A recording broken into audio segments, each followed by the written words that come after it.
Partner dah lakukan kerja sebagai pengacara ni atau dipanggil host juga selama 34 tahun gitu. Okey, dan sepanjang perjalanan Pak Nil sebagai pengacara, tentunya Pak Nil tercabar dengan keupayaan Pak Nil untuk bercakap, keupayaan Pak Nil untuk berfikir pantas, dan semua ini sangat memenatkan. Memenatkan bukan sahaja dari segi fizikal tapi dari segi mental juga. Dan Alhamdulillah pada usia Pak Nil 62 ini, Pak Nil dah bertemu dengan SKV Mindtropic. Pak Nil adalah duta kepada SKV. Beberapa tahun lalu mereka telah memperkenalkan Mindtropic ini. Mindtropic ini adalah vitamin ataupun makanan kesihatan untuk minda yang diperkenalkan oleh Dr. Syed. Mula-mula Pak Nil rasa macam Mindtropic ini adalah untuk mengatasi masalah brain fog lepas kita berhadapan dengan COVID. Tapi rupanya ia memberi kesan yang luar biasa. Okey, sebagai seorang pengacara, sebenarnya pada usia sekarang ini, anda boleh lihat Pak Nil bersaing bukan sahaja dengan bakat-bakat baru, tetapi juga Pak Nil bersaing dengan masa. Masa bergerak begitu laju sekarang ini. Dan Pak Nil masih lagi terlibat, Alhamdulillah, dengan kerja-kerja pengacaraan, dan sekarang ini Pak Nil juga terlibat dengan kerja-kerja mengasah dan juga melatih mereka yang inginkan kebolehan dan keupayaan untuk bertutur.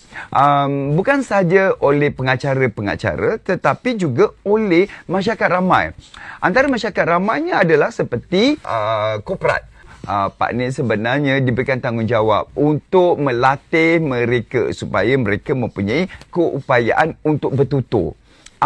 Jadi pada ketika usia Pak Nil 62 ini, Pak Nil dapat perhatikan bukan sahaja Pak Nil mempunyai fikiran yang cepat tetapi tajam lagi.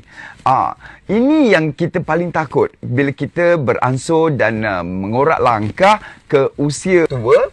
Kita mungkin akan berhadapan dengan keadaan lupa, keadaan nyanyuk, keadaan lemah dan juga tumpul fikiran. Dan kita mula memperlahankan kita punya pekerjaan. Tetapi Alhamdulillah dengan Mindtropic ini, Pak Nil dapat memastikan bahawa Pak Nil masih lagi terus relevan dan Pak Nil masih lagi terus boleh bekerja. Malah Pak Nil dapat juga memberi manfaat untuk mengajar pelapis-pelapis baru dan juga mereka yang ingin mengetahui tentang kehebatan bertutur dan bercakap. Dengan SKV Mindtropic ini juga, sekurang-kurangnya Pak Nil kurang rasa debar.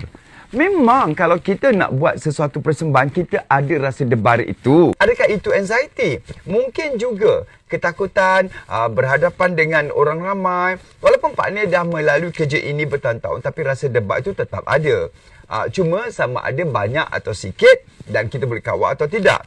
Dengan SKV Mindtropic ini, ia dapat mententeramkan keadaan Pak Nil. Pak Nil lebih bersedia untuk melakukan rakaman. Pak Nil bersedia untuk memulakan tugas sebagai pelatih komunikasi. Dan pada waktu yang sama juga, ia dapat menjadikan Pak Nil sebagai orang yang segar. Kenapa Pak Nil kata segar? Pak Nil tidur cukup.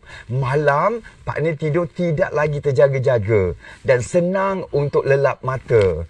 Guys, untuk kita memulakan hari baru, kita memerlukan tenaga baru.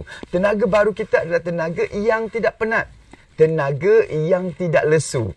Dengan tidur yang cukup, dengan tidur yang berkualiti, kita akan melalui hari kita dengan penuh berkualiti juga. Bila kita mempunyai masalah, umpamanya, kita lebih tenteram untuk membuat keputusan. Tidak terburu-buru. Dan kita mempunyai ruang untuk berfikir dengan cara yang teratur, guys. Mindtropic ini memang banyak khasiatnya. Jadi bayangkan pada usia 62 tahun ini, Pak Nil dapat menjalankan hari Pak Nil. Pak Nil rasa masih lagi sehebat Pak Nil muda dahulu. Tetapi pada waktu yang sama juga, anda bayangkan jika anda yang muda ini mengambil Mindtropic. Ia bukan hanya bagus untuk pelajar sekolah dan juga pelajar pusat pengajian tinggi, tetapi kita yang bekerja ini. Kita ingin terus menjadi pekerja yang berkualiti dan mempunyai produktiviti yang hebat? Inilah dia SKV Mind Tropic Booster Minda.